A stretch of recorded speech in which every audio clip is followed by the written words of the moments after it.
Hi welcome back to my channel. ఈ రోజు కథ ప్రేమ సంఘర్షణ రెండో భాగాన్ని వినేద్దాం.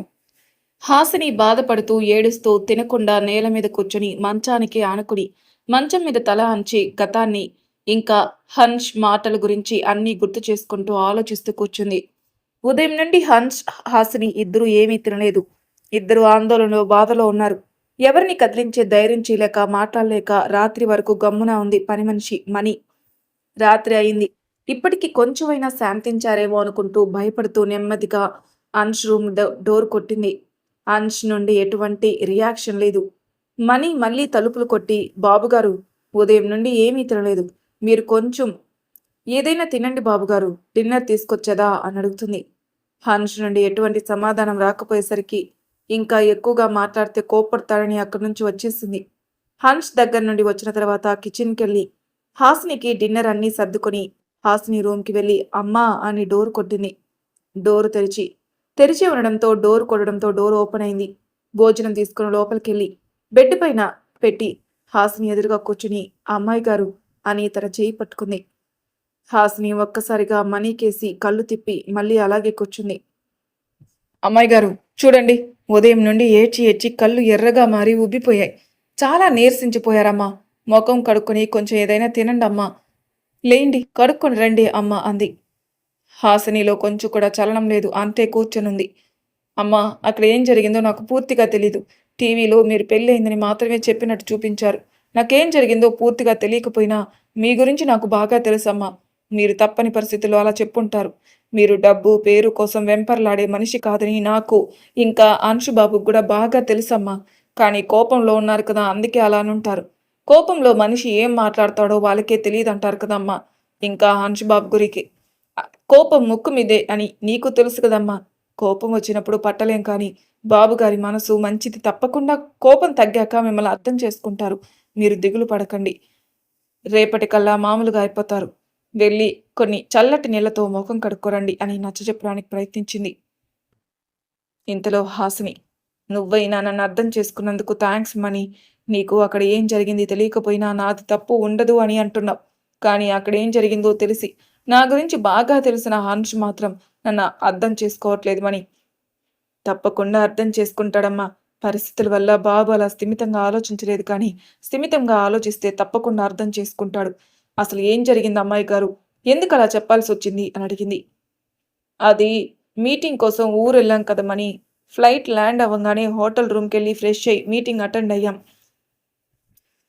ప్రాజెక్ట్ గురించి అంతా మీటింగ్ జరిగింది. దానికి తగ్గట్టు మా ప్రాజెక్ట్ ఉంటుందా లేదా అని ఇంకా వాళ్ళ టార్గెట్ తగ్గట్టుగా మేము రెడీ చేసాం. లేదా ఎస్టిమేషన్, డ్యూరేషన్ అన్నిటి గురించి మీటింగ్ జరిగింది. ఆ తర్వాత లంచ్ అయిపోయాక మళ్ళీ ఆ ప్రాజెక్ట్ ప్రెజెంటేషన్ చేశారు. హన్ష్, హాసిని ఇద్దరు కలిసి ఆ ప్రాజెక్ట్, ఆ company requirements, target, qualities, cost, duration అన్నీ వాళ్ళు చెప్పిన వాటికంటే ఎక్కువగా ఉన్నాయి. వాళ్ళు చాలా ఇంప్రెస్ అయ్యారు. వాళ్ళిద్దరు వర్క్ని చాలా మెచ్చుకున్నారు వాళ్ళు. ఇంకా వీళ్ళు అనుకున్న దానికంటే ఎక్కువ క్వాలిటీస్ ఉండడంతో వాళ్ళు వాళ్ళ ప్రాజెక్ట్ని ఎక్కువ అమౌంట్తో ఇంకా ఎక్స్టెండ్ చేయాలి అనుకుంటారు. అదే విషయాన్ని అంష్ హాసినులకు చెప్తారు. మీ వర్క్కి, మీ టాలెంట్కి మేము చాలా ఇంప్రెస్ అయ్యాం. అందుకే ఇప్పుడున్న డీల్ని ఎక్స్టెండ్ చేయాలనుకుంటున్నాం. చాలా బిగ్ డీల్ అండ్ చాలా బిగ్ రెస్పాన్సిబిలిటీ మేము మీకు అప్పగించాలనుకుంటున్నాం.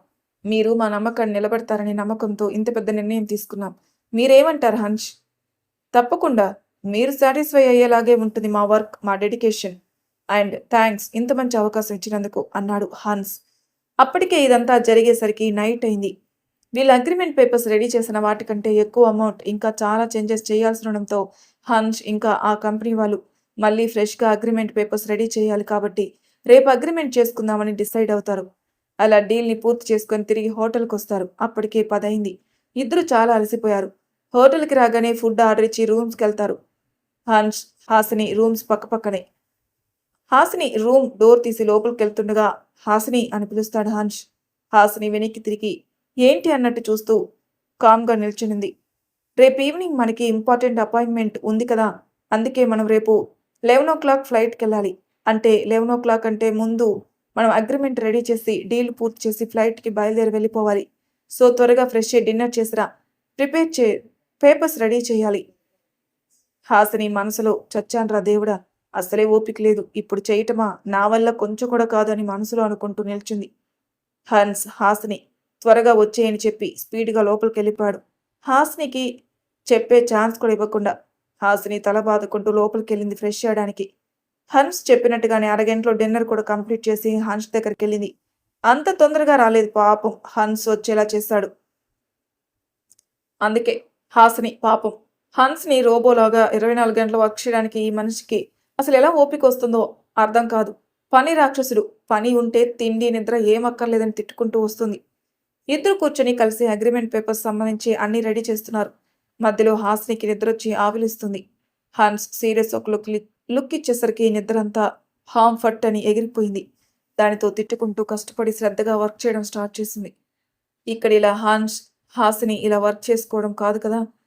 కాదు. ఇద్దరు ఇలా ఒకే రూమ్‌లో అర్ధరాత్రి ఉండడం 2 కళ్ళు చూశాయి. అంటే ఒక మనిషి చూశాడు అని. అతను వీళ్ళిద్దరిది ఎప్పటినుండో ఫాలో అవుతున్నాడు. ఇక్కడ జరిగేది మొత్తం అప్డేట్ చేస్తున్నాడు. వీళ్ళిద్దరూ ఇలా అర్ధరాత్రి ఒకే రూమ్‌లో ఉన్నారు అనే విషయం అతను తన బాస్‌కి చెప్పడంతో ఆ బాస్‌కి ఎప్పటినుండో అవకాశం కోసం కాచు కూర్చునుంటే ఇప్పుడు అవకాశం వచ్చింది. ఈ అవకాశం అస్సలు వదులుకోకూడదు. ఎన్నోసార్లు ప్రాణాలు పోకుండా తప్పించుకున్నారు. ఇంకా ప్రాణాపాయం తలపెట్టలేం కానీ ఇలా అంతకంటే ఎక్కువగా దెబ్బ కొట్టొచ్చని తనకు వచ్చిన ఆలోచనకి తనకు తానే మెచ్చుకుని సబాష్ అని అంటూ కన్నింగ్ ఆలోచనతో వెకిలిగా నవ్వుతాడు. ప్రాణం ఏముంది? ఒక్క నిమిషంలో పోతుంది. నువ్వు అనుక్షణం బాధపడాలి. అందరి ముందు నీ పరువు పోయి అవమానంతో తలదించుకోవాలి. జనాలడిగే ప్రశ్నలకి జవాబు చెప్పలేక నీళ్లు నమిలేలా చేస్తా. తర్వాత నీ కంపెనీ మీద నమ్మకం పోగొట్టేలా చేసి నిన్ను నవ్వుల పాలు చేసి నడు రోడ్డుకి తీసుకునొస్తా అని వెంటనే అతను అరేయ్ వాళ్ళు బయటికి రాకుండా చూడు అని చెప్పి వెంటనే మీడియా వాళ్ళకి పోలీసులు కాల్ చేసి హాసిని, హన్స్ ఇద్దరు ఏదో తప్పు చేస్తున్నట్టుగా సృష్టించి ఏదేదో చెప్పి వాళ్ళని హన్స్ రూమ్కి వచ్చేలా చేశాడు. మీడియా, పోలీసులు కలిసి హన్స్ ఉన్న రూమ్కి వస్తారు. హన్స్ సెక్యూరిటీ ఎంత అడ్డగించినా మీడియా వాళ్ళు, పోలీసులు గొడవ చేయడంతో సెక్యూరిటీ అంతా కామైపోతారు. వాళ్ళు రూమ్ డోర్ కొడుతున్నారు. హాసిని వాళ్ళు వర్క్ బిజీలో ఉండడంతో త్వరగా డోర్ తెరవరు. ఇంతలో వాళ్ళ సెక్యూరిటీలో ఒక అతను దూరంగా వెళ్ళి కాల్ చేసి విషయం మొత్తం చెప్తారు. హన్స్ వెళ్ళి రూమ్ డోర్ తెరుస్తాడు. పోలీసులు, మీడియా ఇద్దరు చుట్టుముట్టి మీ ఇద్దరు కలిసి తప్పు చేస్తున్నట్టు మాకు ఇన్ఫర్మేషన్ వచ్చింది. మీ ఇద్దరు ఒకరికొకరు ఏమవుతారు? హన్స్ అలా మాట్లాడేసరికి కోపం వచ్చి ఏం మాట్లాడుతున్నారు తెలుసా? ఇక్కడ మీరు అనుకున్నట్టు ఏం జరగట్లేదు. మీకు రాంగ్ ఇన్ఫర్మేషన్ ఇచ్చినట్టున్నారు. అసలు నేనెవరో తెలుసా? Roy group of industries Vijayendra Roy కొడుకుని. ఇలా పేరు ప్రఖ్యాతలు ఉన్న ఫ్యామిలీని ఇలా బ్యాడ్ చేయడం, రూమర్స్ పుట్టించడం ఏంటి? ఇక్కడికి మేము ఒక బిజినెస్ డీల్ కోసం వచ్చాం. దాని గురించి వర్క్ పెండింగ్ ఉంటే చేస్తున్నాం. పేరు ప్రఖ్యాతలు ఉన్నవారే ఇలాంటివి ఎక్కువ చేస్తారు. దొరకకుండా దొరికినా తప్పించుకోవడానికి పరపతి డబ్బుని వెదజల్లుతూ ఉంటారు. మా డ్యూటీ ప్రకారం మా కంప్లైంట్ ఇచ్చింది రెడ్ హ్యాండెడ్గా పట్టుకున్నాం. వాట్? పట్టుకున్నాం అంటున్నారు? మేమేం తప్పు చేయడం లేదు అన్నాడు హన్స్.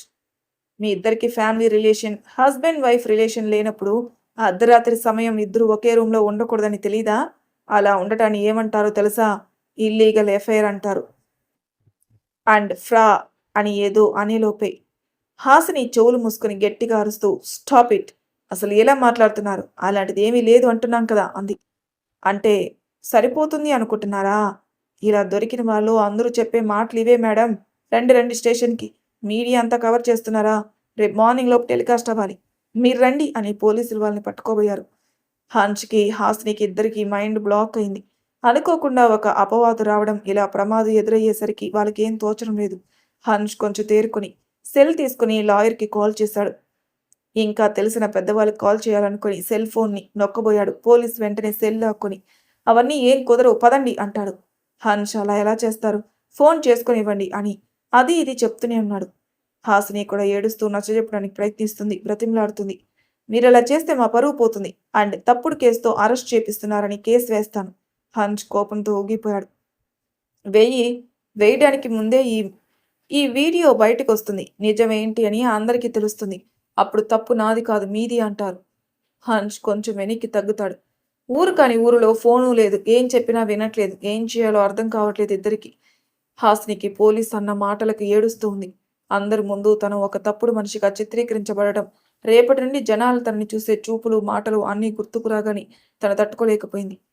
మా ఇద్దరి మధ్య ఒక తప్పుడు బంధం అంటగట్టడం, అది రేపటి రోజు ప్రపంచంలోకి వెళ్తే వాళ్ళు చూసే చూపులు, మాటలు, గతం, భవిష్యత్తు. తను ఇన్ని రోజులు హన్స్ ఇంట్లో ఉండడం, తనతో వర్క్ చేయడం ఇదంతా తప్పుగా కనబడుతుంది. అది అదంతా ఇతను మాట్లాడితేనే గుండెను ఎవరో కోస్తున్నట్టు బాధ కలుగుతుంది. రేపెలా ఆ అసహ్యపు చూపు నేను భరించలేను అని అనుకుంటూ ఏడుస్తుంది. అతను తీసుకోవడానికి సిద్ధంగా ఉన్నాడు. వీళ్ళిద్దరూ వదలండి, మేము ఏ తప్పు చేయలేదు, వదలండి అని వినకుండా తీసుకెళ్లాలని చూస్తుంటే హాసిని చెయ్యి విసిరికొట్టి, మీకెన్నిసార్లు చెప్పినా అర్థం కావట్లేదా? మేమేమీ తప్పు చేయలేదు అంటే భార్యాభర్తలు ఒకే రూమ్లో ఉంటే ఏం తప్పు? అతను నా హస్బెండ్. పోలీసు ఏంటి? మీరిద్దరు భార్యాభర్తలా? తప్పించుకోవడానికి కథలు చెప్తున్నారా? సాక్ష్యాలేవి? కథలు చెప్పాల్సిన అవసరం నాకేం లేదు. సాక్ష్యాలే కదా మీకు కావాల్సింది. ఒక్క నిమిషం అని వెనక్కి తిరిగి తన హ్యాండ్ బ్యాగ్ తీసి అందులో ఉన్న మంగళసూత్రాలు తీసి చూపిస్తుంది. ఇదిగోండి తాళి, చూశారుగా? మరి ఇప్పటిదాకా ఎందుకు చెప్పలేదు? అయినా తాళి బ్యాగ్లో పెట్టుకోవడం ఏంటి, మెడలో ఉండాలి గాని అలా ఎలా నమ్ముతారు? నైట్ టైం అని బ్యాగ్లో పెట్టా, నిద్రలో ఇబ్బందిగా ఉంటుందని. అండ్ ఇంకో విషయం ఏంటంటే మా పెళ్ళి మా అత్తయ్య మామయ్యకి ఇష్టం లేదు. అందుకే వాళ్ళు ఒప్పుకునే వరకు పెళ్ళైనా అవ్వనట్టే ఉందామనుకున్నాం. అందుకే మా మ్యారేజ్ సీక్రెట్గా జరిగింది. అందుకే మీకు చెప్పలేదు. కానీ ఇప్పుడు తప్పక చెప్పాల్సి వస్తుంది. ఇదంతా నిజమని ఎలా నమ్మాలి? మ్యారేజ్ ఫొటోస్ అలాంటివి ఏమైనా ఉన్నాయా? మీరు చెప్పే ప్రతిదీ నమ్మడానికి ప్రూఫ్స్ ఉండాలి. ఇద్దరు కలిసి దిగిన ఫొటోసు అవి బిజినెస్ మీటింగ్స్లో దిగినవే చూపిస్తుంది. ఇవి జనరల్గా బిజినెస్ పార్టీలో దిగినవి కదా. నేను అడిగేది మీరు హస్బెండ్ అండ్ వైఫ్ ప్రూఫ్ అయ్యే ఫొటోస్. హాసిని లేవు అన్నట్టు ఫేస్ పెట్టింది. వెంటనే తనకు పాస్పోర్ట్ గుర్తుకొస్తుంది. ఒక్క నిమిషం అని బ్యాగ్ ఓపెన్ చేసి పాస్పోర్ట్ ఓపెన్ చేసి తన నేమ్ కింద ఉన్న పేరు చూపిస్తుంది. అక్కడ హన్స్ పేరే కనిపిస్తుంది. మీకు తెలుసు కదా, ఫాదర్ పేరు హస్బెండ్ పేరు అలా ఉంటుంది కదా. అక్కడ హన్స్ పేరు చూసేసరికి అతను కూల్ అయి, ఈ విషయం ముందే చూపించుంటే ఇంత జరిగేది కాదు కదా అమ్మా. అనవసరంగా మా టైము మీ టైం వేస్ట్ చేశారు. పదండి పదండి అని వచ్చిన వాళ్ళందరినీ బయటికి తీసుకెళ్తూ బయటికి వెళ్ళినప్పుడు నిజాన్ని దాచకూడదు. చాలా ప్రాబ్లమ్స్ అవుతాయి. లేనిపోని ప్రాబ్లమ్స్ కొని తెచ్చుకోకండి. హన్స్ హాస్ని ఏం చెప్పిందో అర్థం అయ్యాక కోపంతో అరవబోతే కంట్రోల్ చేసి మాట్లాడకండి అని బ్రతిమలాడింది. పోలీసు అలా చెప్పి వెళ్తుంటే అతని కోపంగా చూస్తూ అతను ఏమీ చేయలేక గాజు టీపై పగలు కొడతాడు. నీ సంగతి చెప్తా అనుకుంటూ వాళ్ళు బయటికి వెళ్ళంగానే సెక్యూరిటీ ఆల్రెడీ ఇలా జరుగుతుందని ఇన్ఫర్మేషన్ ఇవ్వడంతో కొంతమంది అక్కడికి వస్తారు. వాళ్ళని చూసి హన్స్ కోపంతో అంతా అయిపోయాక ఇప్పుడేం చేయడానికి వచ్చారు ఆ అని వాళ్ళు హన్స్ కోపానికి భయపడుతూ అతని రూమ్ పరిస్థితి, ఇంకా రక్తం కారుతున్న చేతిని, ఎర్రగా మారిన అతని కళ్ళని, ఆవేశంలో ఉన్న అతని కంఠాన్ని అదంతా చూసి భయపడి ఆమడ దూరంలో నిలబడి వణుకుతూ ఉన్న కంఠంతో, సార్ మాకిప్పుడే తెలిసింది, తెలవంగానే మీ ముందు వాలిపోయాం సార్. నా గురించి ఇప్పుడు వచ్చిన వాళ్ళందరికీ చెప్పి నా స్టేటస్ ఏంటో అంతా చెప్పి ఈ విషయం ఏది బయటికి రాకుండా చూడండి. కొంచెం కొంచెం అంటే కొంచెం కూడా ఇలాంటి ఒక సంఘటన జరిగినట్టు పొరపాటు కూడా తెలియడానికి వీలేదు. మీరేదైనా చేయండి, ఆ విషయం మాత్రం ఈ రోజే అంతం అవ్వాలి. తొందరగా వెళ్ళండి. సరే సార్, అలాగే చేస్తాం అని అక్కడి నుండి వెళ్తారు. వాళ్ళటు వెళ్ళడం ఆలస్యం. హన్స్ లేచి హాసిని చెంప మీద చాచిపెట్టి కొడతాడు. అప్పటిదాకా ఉన్న కోపం, ఆవేశం, బాధ అన్నిటి కలగలిపి హాసిని మీద ప్రదర్శించడంతో హాసిని ఒక్క సెకండ్ నేలను తాకింది. అసలు నీకెంత ధైర్యం నా భార్య నేను చెప్పడానికి అని గట్టిగా అరుస్తూ అంటూ, అసలు అలా చెప్పాం? హన్స్ ఆవేశానికి హాసిని నిలువెల్లా వణికిపోయింది. అది సార్ అంటూ మాట్లాడబోతుంటే హన్స్ ఆవేశంగా, అది ఇది ఏంటి? నువ్వు ఇదంతా ప్లాన్ చేసావా? నిన్ను బిజినెస్ శత్రువులు ఇక్కడ పెట్టారా? చెప్పు. అంతా పక్కాగా కట్టుకదల్లి చెప్పడమే కాకుండా వాటి ఆధారాలతో వాళ్ళకి నిరూపించి నమ్మేలా చేసావు. అంటే ఖచ్చితంగా ఇది నువ్వే ప్లాన్ చేసావు.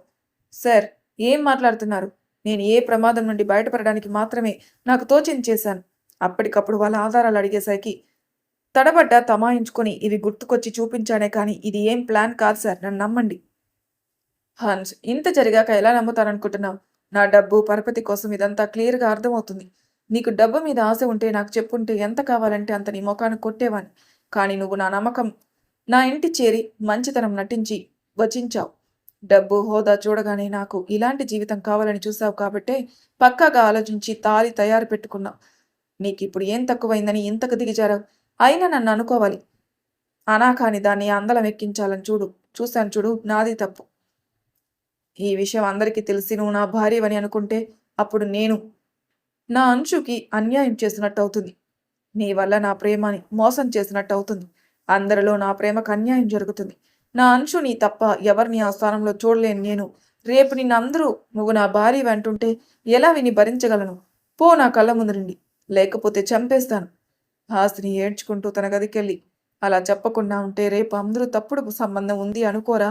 అలా అందరూ తప్పుడు మనిషిలా చూస్తే నేనెలా తట్టుకోగలను? నేను ఎలా అయితే ఉండకూడదని అనుకుని అందరికీ దూరంగా ఒంటరిగా బ్రతుకుతున్నానో అదే జరిగితే ఆపకుండా ఎలా ఉండగలను? అసలు మాట్లాడే అవకాశం ఇవ్వకుండా మీకు మీరే అనుకుని నన్ను తప్పు పడుతున్నారు. నా స్థానంలో ఉండి ఒక్కసారి ఆలోచించండి. నేనెందుకు అలా చెప్పాలో అర్థమవుతుంది. ఇన్ని రోజులు మీ ఆస్తి అంతస్తుకి ఒక్కరోజైనా ఆశపడ్డానా? ఎందుకు సార్ ఇలా తప్పుగా ఆలోచిస్తున్నారు అని ఏడుస్తుంది. హంచ్ ఊరికి అర్జెంటుగా ఫ్లైట్ టికెట్స్ బుక్ చేయమని సెక్యూరిటీకి చెప్తాడు. అతను బుక్ చేసి హన్ష్కి చెప్తాడు. హన్స్ సెక్యూరిటీని పిలిచి హాసినికి కూడా అరగంటలో ఫ్లైట్ రెడీగా ఉండమని చెప్పని చెప్తాడు. ఫ్లైట్ టైంకి హన్స్ బయటకొచ్చి హాసిని తీసుకురమ్మని పంపిస్తాడు. ఆ తర్వాత ఫ్లైట్ ఎక్కిన దగ్గర నుండి జరిగిందంతా తెలుసు కాబట్టి మీకు ఇక్కడ చెప్పట్లేదు. మనీకి ఇంటికొచ్చే వరకు జరిగిందంతా చెప్పింది. అంతా విన్న మనీ, మీ తప్పు ఏమీ లేదమ్మా. ఆ పరిస్థితిలో ఎవరున్నా అలాగే చేస్తారు. పరిస్థితులది తప్పు. మనీ, అమ్మా నేనొకటి అడుగుతా, ఏమనుకోకుండా చెప్తారా? అడుగు మనీ. అది మీకు ఆ తాళి ఎక్కడిదమ్మా? మొన్న గుడికి గుర్తుందా? ఆ! అమ్మా. గుడిలో అర్చన చేయించుకొని పూజ సజ్జ తీసుకుని వచ్చి గుడిలో కాసేపు కూర్చోవాలి అన్నట్టు కూర్చొని ప్రసాదం కోసం తీస్తే అందులో తాళి కనిపించింది. వెళ్ళి పూజారి గారిని అడిగితే తెలీదు అన్నారు. నేనక్కడ హుండీలో వేస్తుంటే పూజారి గారు ఆపి, ఆ అమ్మవారు ఆశీర్వదిస్తూ నీకు కానుక ఇచ్చింది అనుకుంటా అమ్మ. కళ్యాణ గడియలు వచ్చాయని చెప్పకనే చెప్పిందేమో అమ్మ. నీ దగ్గరే ఉంచుకో అమ్మా. అమ్మవారి ఆశీర్వాదం వదులుకోకని చెప్పారు. పూజారి గారు అంతగా చెప్పారని సరే అని ఇంటికి వస్తుంటే ఆఫీస్ నుండి కాల్ రావడంతో అలాగే ఆఫీస్కి బయలుదేరాను. అందుకే ఆ తాళి బ్యాగ్లో వేసేసాను. ఆ టైంలో సడన్గా గుర్తుకొచ్చేసరికి అది తీసి చూపించా. ఆ దేవుడు ఇలా జరుగుతుందని తెలిసే ఆ తాళి మీ దగ్గరకు చేర్చుంటాడేమో అమ్మా. సరే మీరు ఫ్రెష్ అయ్యారండి అని పంపిస్తుంది. హాసిని ఫ్రెష్ అయ్యేదో తిన్నాననిపించి తన గతాన్ని ఇప్పుడు జరిగిందంతా ఆలోచిస్తూ ఏడుస్తూ భవిష్యత్తు గురించి భయపడింది. అందరూ అనే మాటలు చూసే చూపులు హన్ష్ వెళ్ళగొడితే తన పరిస్థితి గురించి రాత్రంతా ఆలోచించి ఒక నిర్ణయానికొచ్చి తను అలా చెప్పడానికి కారణం చెప్పి క్షమించమని అడుగుతున్న ఒక ఉత్తరం రాస్తుంది. తన గతమంతా ఇంకో ఉత్తరంలో రాస్తుంది. ఇంకో ఉత్తరం రాసి అది మనీకి ఇవ్వడానికి పెడుతుంది. అన్నీ పూర్తయ్యాక తను అనుకున్న విధంగా చేస్తుంది. ఇక 5 నిమిషాల సమయమే ఉంది అనిపించాక లేచి తూలుతూ పడుతూ లేస్తుంది. హాల్లోకొచ్చిన మనీని పిలుస్తుంది. మణి హాసిని దగ్గరకొచ్చి ఆమె ఒక్కలాగా ఉండడం గమనించి అమ్మాయి గారు ఏమైంది? ఏదోలో ఉన్నారు? హన్స్ బాబుని డాక్టర్ని పిలవనా? వద్దు మణి, నేను చెప్పేది విను. ఈ లెటర్స్ తీసుకెళ్లి సార్కిచ్చి హాసిని అమ్మాయి గారు ఇచ్చిందని చెప్పు. ఖచ్చితంగా చదవమని చెప్పు. ఇదిగో ఇది నీ దగ్గర ఉంచు. కిందికొచ్చాక చదువు. అత్యవసరం అయితేనే ఈ లెటర్ని హన్స్ సార్కి చూపించు. మణి కంగారుగా అమ్మా ఏంటిది? అంతా ఏమైనా చేసుకున్నారా? నేను డాక్టర్ని పిలుస్తానుండండి. నేను బాగానే ఉన్నాను. డాక్టర్ ఏమొద్దు. ముందు నువ్వెళ్ళి సార్కివ్వు అని మనీని పైకి పంపిస్తుంది. ఆ తర్వాత గదికెళ్ళి అలా నేలపై పడిపోతుంది. హన్స్ బాబు తొందరగా తలుపు తీయండి అని అరుస్తుంది. ఏంటి మణి? ఎందుకంత కంగారు పడుతున్నావు? ఏమైంది? హాసిని అమ్మగారు ఏదోలాగా ఉన్నారు. చూస్తుంటే భయం వేస్తుంది. నేను అడుగుతున్నా చెప్పకుండా మీకు ఉత్తరాలు ఇచ్చి రమ్మని పంపారు. హన్స్ ఉత్తరాలు తీసుకుని నువ్వు హాసిని దగ్గరికెళ్ళు. మణి గబగబా కిందికొచ్చి తలుపు తీయడం, హన్స్ లెటర్ ఓపెన్ చేయడం ఒకేసారి జరుగుతాయి. మణి వచ్చి చూసేసరికి హాసిని హాల్లో లేదు. వెంటనే గదికి పరిగెడుతుంది. తలుపు నెడుతుంది. లోపల నుండి గడి పెట్టడం వల్ల తలుపు రావట్లేదు. అమ్మాయి గారు తలుపు తీయండి అని అరుస్తుంది మణి. హన్స్ ఓపెన్ చేసి 2 లైన్స్ చదవంగానే అలా పరిగెత్తుకుంటూ కిందికొస్తాడు. అసలు లెటరు 2 లైన్స్లో ఏముంది? ఎందుకంత కంగారుగా పరుగులు పెడతాడు? హాసిని ఇచ్చిన ఆ లెటర్లో ఏం రాసుందో నెక్స్ట్ ఎపిసోడ్లో తెలుసుకుందాం. అంతవరకు నా ఛానల్ సబ్స్క్రైబ్ చేయని వాళ్ళు ప్లీజ్ సబ్స్క్రైబ్ చేసుకోండి. లైక్ చేసి షేర్ చేయండి. మీ అభిప్రాయాలు నాకు కామెంట్ రూపంలో తెలియజేయండి. Thank you for listening.